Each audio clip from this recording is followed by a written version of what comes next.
Okay, so if you had noticed, that's the push-up clap. Just adding on to the plyometric series of videos that I'm doing lately. Last week was the old box jump. Today was the push-up with the clap that you're gonna see a lot of. Well, I've already seen today in the gym and yesterday. So it is a fun workout. It is fun to get the cardio going as well. And when you look at the benefits of it, so it's about power development. So you're getting that explosive power to burst up, that body awareness and coordination to get that clap, and then landing back down, coming back down to that push up for that joint stability. So there's quite a lot of benefits to it, but it's not like proven to be any more beneficial than a normal push-up when it comes to fat burn or strength. Strength specifically, you're not going to get stronger from that. You will get a little bit, but not as much as if you master a push-up.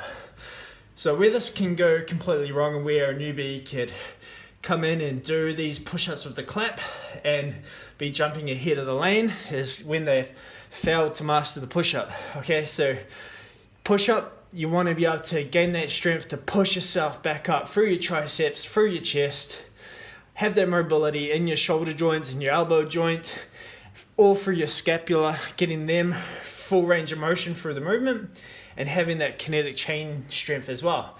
If you don't have any of this, the plyometric version of a push-up with a clap isn't going to be any beneficial, because you're going to start to see the movement drop. You're not going to go as deep with the push-up, and if you can't hold yourself or don't have the strength to be able to go for a full range push-up, then you're not going to have the strength to go through, burst yourself up and clap.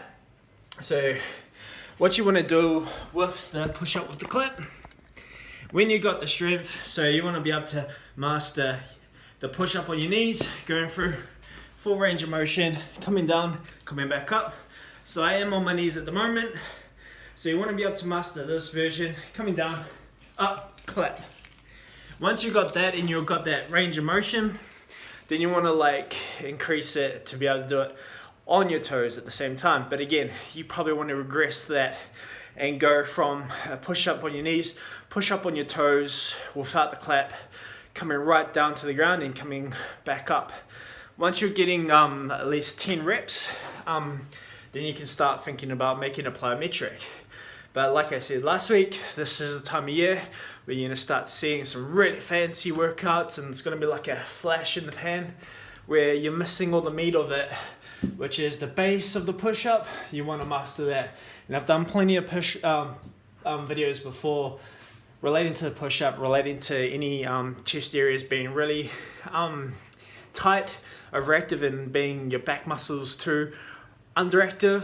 So like, just go back through them and understand the mechanics of the push-up before you go take yourself through something plyometric. Yes, it's quite cool. It's cool to add into a boot camp type of style or a HIIT type of style in a one-on-one kind of session in your own kind of workout.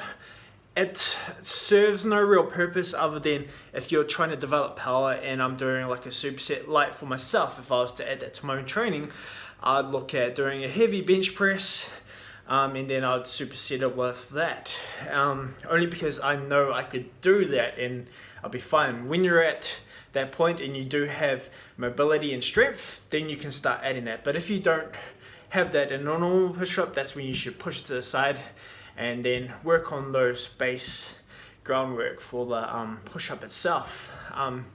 So yeah, treat it like a normal push-up, regress it to your knees, push up, clap, land, come right down. You don't want to do it short, you don't want to face plant either. You want to do it correctly. So just like your push-up position, you want to make sure that your elbows aren't flaring out, that your elbows are slightly flared back. And if you're coming in too close, you're going to get too much triceps and shoulders. So just slightly out from the shoulder with the elbow slightly on an angle. And push up, burst up, clap your hands, land back down. So a lot of things to take in consideration. It is fun, but again, is it like viable? Up in the air on that one. But yeah, it's one of those things. If you want to do it, cool. Just make sure you're doing it properly.